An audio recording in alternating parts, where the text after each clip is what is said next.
السلام عليكم ورحمة الله وبركاته.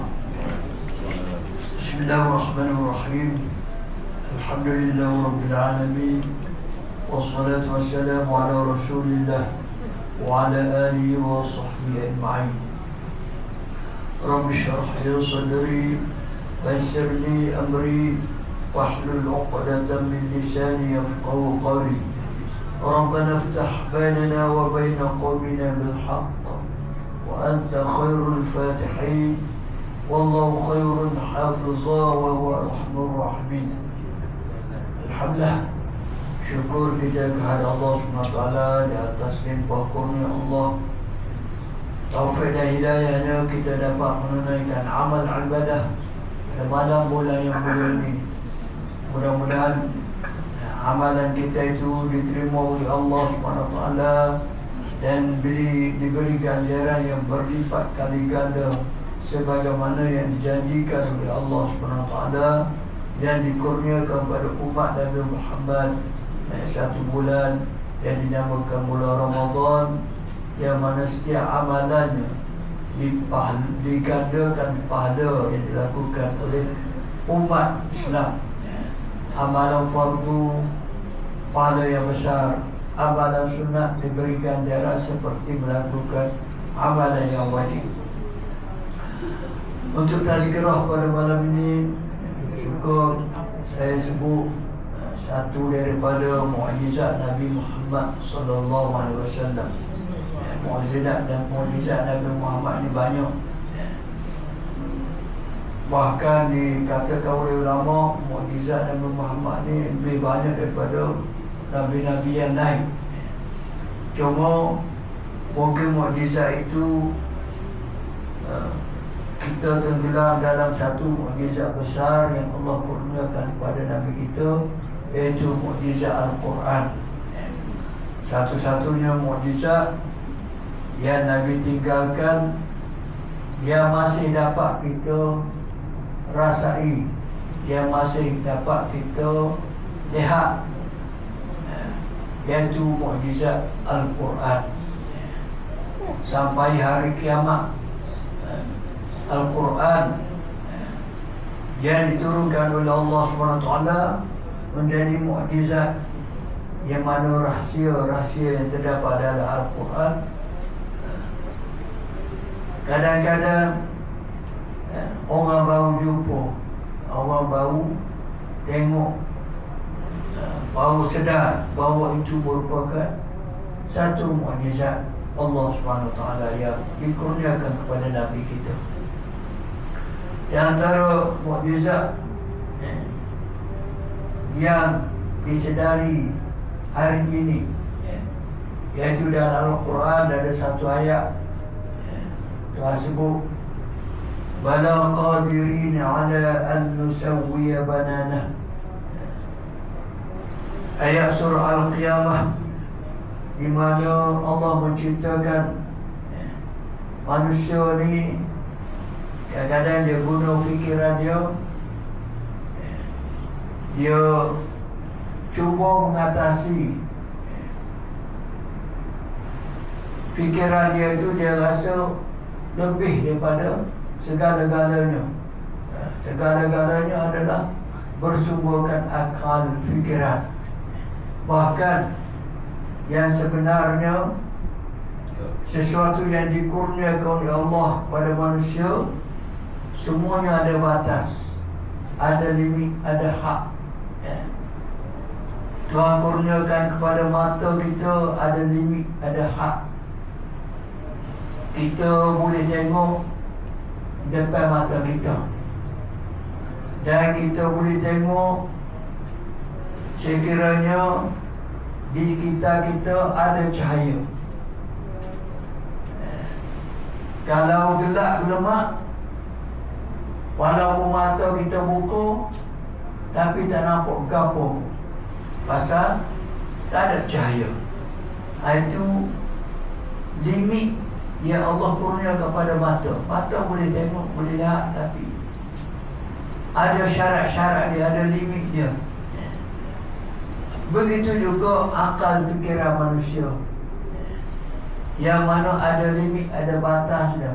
Tidak semua perkara boleh difikir oleh akal fikiran kita. Ada benda-benda yang tidak boleh difikir oleh akal kita. Di mana kalau kita fikir juga akan menyebabkan pecah kepala kita. Ataupun bila fikir-fikir juga akan jadi gila pasal akal tak boleh fikir benda tu. Umpamanya orang ada fikir tentang Allah, lagu mana Allah, itu tak boleh nak fikir. Allah tidak serupa dengan makhluk. Laisa kamitslihi syai'un. Allah tidak serupa dengan segala sesuatu. Kerana itu kalau nak fikir bagaimana bentuk Allah, tak ada kita nak fikir. Pasal hal tu tak boleh nak fikir. Kerana itu ada disebut la tafakkaru fillah, jangan kamu fikir tentang Allah, tapi kamu fikirlah tentang kejadian Allah. Allah ciptakan kita.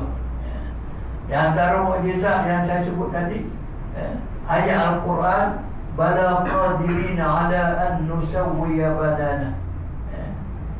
Pada masa dahulu orang terjemahkan bala qadirin ala an nusawwiya banana. Bahkan Allah Subhanahu Wa Taala bila bangkitkan manusia nanti, Tuhan sebut itu bala qadirin ala an nusawwiya banana. Tuhan akan bangkitkan manusia dengan jari jemarinya sekali. Baru sekarang ini orang dapat faham maksud ayat tersebut, bala qadirin ala an nusawwiya banana. Pasal apa Tuhan sebut banana, ibu jari? Tuhan tak sebut aku berkuasa membangkitkan kamu semula sama rupa kamu. Tapi Tuhan sebut bahkan bila aku dibangkitkan kamu, bila aku bangkitkan semula kamu di akhirat nanti, termasuk aku boleh bangkitkan banana, ibu jari dia. Pasal apa disebut ibu jari? Baru sekali orang jumpa bahawa urat jari manusia daripada Nabi Adam sampai hari kiamat tak serupa. Urat jari, ibu jari kita ni tak serupa. Sejak daripada Nabi Adam sampailah hari kiamat. Kerana itulah dalam beberapa abad yang terbaru ini orang menggunakan pengenalan dengan menggunakan ibu jari. Ibu jari. Kad pengenalan kita pun ada ibu jari. Pasal apa ada ibu jari? Pasal ibu jari ni tak serupa. Setiap manusia berbeza ibu jarinya. Itu hikmah ataupun apa ni, mukjizat yang boleh lihat sampai hari ini. Sampai hari ini. Ada banyak lagi bila dikaji-kaji Al-Quran, banyak ayat-ayat yang bila diselidiki rupanya ada hikmah. Ada hikmah yang tersembunyi. Kerana itu bila kita baca Al-Quran, kita kadang-kadang baca berulang-ulang kali kita baca sekalipun, kita akan ada rasa benda baru yang kita temu. Yang benda baru yang ingin kita selidiki ataupun ingin kita tahu hikmah daripadanya. Itulah mukjizat Nabi. Itu mukjizat yang paling besar. Mukjizat-mukjizat lain tu banyak. Pernah satu ketika ada seorang Arab Badui datang jumpa Nabi Muhammad. Dia benci sangat pada Nabi. Dia benci pada Nabi. Dia kata, kalaulah tidak mu duduk ramai-ramai tu, aku akan bunuh kamu, wahai Muhammad. Dia nak bunuh Nabi Muhammad. Maka Sayyidina Umar pun bila Badui tu kata begitu, Sayyidina Umar pun minta izin dengan Nabi, ya Rasulullah, aku dibunuh Badui tu. Nabi kata jangan, ayo. Maka Nabi panggil Badui tu, tanya dia, pasal apa benci sangat pada Nabi. Dia kata Nabi membawa ajaran sesat. Kemudian dia cabar Nabi. Dia cabar Nabi, kalau betul mu ni Nabi, aku nak mu suruh dok. Orang Badui tu dia takkan dok, dia awak pada pasir. Aku nak suruh mu biar dok ni ngaku mu sebagai Nabi. Maka Nabi pun panggil dok tu. Nabi tanya dok, tiba-tiba dok itu boleh kecek. Itu mukjizat Nabi, boleh kecek bahasa Arab yang fasih. Nabi tanya, siapa Tuhan kamu? Maka dok itu jawab, Tuhanku, tempat yang Tuhan yang menciptakan langit dan bumi ini dan segala makhluknya. Maka Nabi tanya lagi, aku ni siapa? Nabi tanya Dok, aku ni siapa? Dok itu jawab, kamu adalah Rasulullah, Nabi Allah, dan aku beriman pada Allah dan pada Rasulnya. Bila dia dengar Dok itu boleh kecek wayak Nabi, akhirnya baru itu masuk Islam. Baru itu masuk Islam.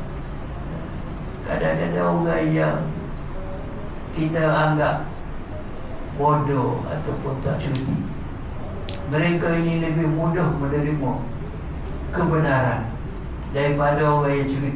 Kadang-kadang orang cerdik payah nak terima kebenaran. Macam Abu Jahal. Abu Jahal cerdik, walaupun nama Abu Jahal, tapi dia cerdik. Di antara kepakaran Abu Jahal, dia dapat kesan perjalanan orang. Bila Nabi berhijrah ke Madinah, dia boleh agak tengok keadaan tepat tu daripada rumah Nabi. Dia kata Muhammad tak lalu ni, lalu ke adik lain. Lalu ke adik lain. Mana betul dia jangka dia tu betul. Mana cerdik dia. Tapi payah dia mengajar Islam. Cerdik Abu Jahal. Itu kecerdikan dia, sehingga dia upah ada orang Suraqah bin Malik untuk kejar Nabi. Suraqah kejar Nabi, cari Nabi ke adik lain. Kerana Nabi masa nak berhijrah ke Madinah, Nabi tidak direct terus pergi ke Madinah, tapi Nabi undur ke adik belakang dulu. Undur ke adik belakang dulu, tidak arah ke depan. Macam kita nak pergi Kuala Kerai, kita lalu ke ni, tapi cerdiknya Nabi dia lalu undur dulu. Nah tu langkah Nabi. Tapi Abu Jahal tahu kasar benda tu. Tengok kesan-kesan apa semua itu, kepakaran dia, cerdik. Tapi tak boleh terima Islam. Walaupun dia tahu kebenaran Nabi Muhammad. Nabi Muhammad, mukjizat yang ditunjukkan pada Abu Jahal banyak juga. Abu Jahal pernah satu ketika dia tahu perangai Nabi ni, kalau orang sakit Nabi pergi ziarah. Maka ketika Abu Jahal demam sakit, tak ada tubik rumah, dia pesan pada orang tu, royak Muhammad tu, aku demam. Maka orang royak Nabi, Abu Jahal demam. Abu Jahal tahu Nabi akan datang ziarah dia. Maka dia jahat dia gali lubang depan rumah dia, gali lubang. Kemudian dia letak daun sikit, daun tambah apa semua tu. Kemudian sapu balik dengan debu-debu atas supaya lubang tu tak nampak lubang. Kalau orang lalu, mana benda tu ngengek, daun-daun tu ngengek, ada tu orang cakap tak apa, tanah biasa, tapi rupanya akan jeluh dalam tu. Dia mau Nabi jeluh dalam lubang tu. Itu cerdik dia. Kemudian bila Nabi tahu Abu Jahal sakit, Nabi nak pergi ziarah. Nak sampai dekat dengan lubang. Kalau Nabi langkah sikit ada lagi, maka Nabi akan jatuh dalam lubang. Tiba-tiba Nabi dapat dengar Jibril kata pada Nabi, wahai Muhammad, balik. Tersegilah Abu Jahal. Nabi pun bila Jibril ni tu guru Nabi. Jibril kata balik. Nabi Muhammad pun kena balik. Tak jadi nak pergi rumah Abu Jahal. Abu Jahal tengok, mula-mula Nabi mari tu syukur Abu Jahal. Tengok dah Muhammad tadi. Tiba-tiba Nabi nak dekat, nak sampai tu apa ni, Nabi kena balik. Abu Jahal pun panggil Nabi, ya Muhammad, aku ada rumah ni, aku ada. Mari aku ada. Sehingga Abu Jahal turun daripada rumah dia, tubik daripada rumah dia, dipanggil Nabi, Muhammad, aku ada. Sehingga dia sendiri lupa yang dia gali tu. Dia pergi masuk dalam lubang, jeluh dia masuk dalam lubang, bukan Nabi masuk dalam lubang. Tapi bila dia masuk dalam lubang, dia minta tolong aku ni. Apa sahaja dia pakai mari olah tangan, tak sapa. Olah tangan tak sapa. Maka ambil tali, cuk tali, tak sapa juga. Akhir sekali dia pun kata, tak ada orang boleh selamat aku, Muhammad. Tolong ayat dia, mari tolong aku. Tarik aku dalam lubang. Nabi pun pergi tolong Abu Jahal naik semula. Itu mukjizat. Kalau orang itu orang yang berfikiran waras, akan mengaku kebenaran dan terus beriman pada Muhammad. Abu Jahal tahu bahawa itu betul, benda itu Muhammad, ajaran yang betul. Tengok mukjizat Nabi berlaku. Nabi gitu lah, Abu Jahal boleh tarik. Tanya orang lain, Allah tak apa. Cuk tarik tak apa. Tapi Nabi Muhammad Allah tangan, Abu Jahal boleh pegang tangan Nabi Muhammad, dia boleh naik semula daripada itu. Itu mukjizat Nabi. Tapi apa berlaku? Beza dengan Badui tadi. Badui tengok mukjizat Nabi tu beriman. Turut beriman pada Nabi. Ya Abu Jahal berlaku mukjizat dia, mukjizat Nabi, tapi dia katakan bisa sihirmu Muhammad. Bisa sihirmu Muhammad. Hebat sungguh sihirmu. Dia kata sihir. Tapi Badui tadi, walaupun Badui, tapi dia tak kata itu sihir. Dia mengaku benar. Lalu beriman pada Nabi, mengucap 2 kalimah syahadat. Nabi pun tanya, dia daripada Bani Sulaim.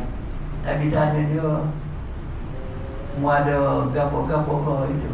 Kata, gapo aku lah orang miskin, tak ada gapo.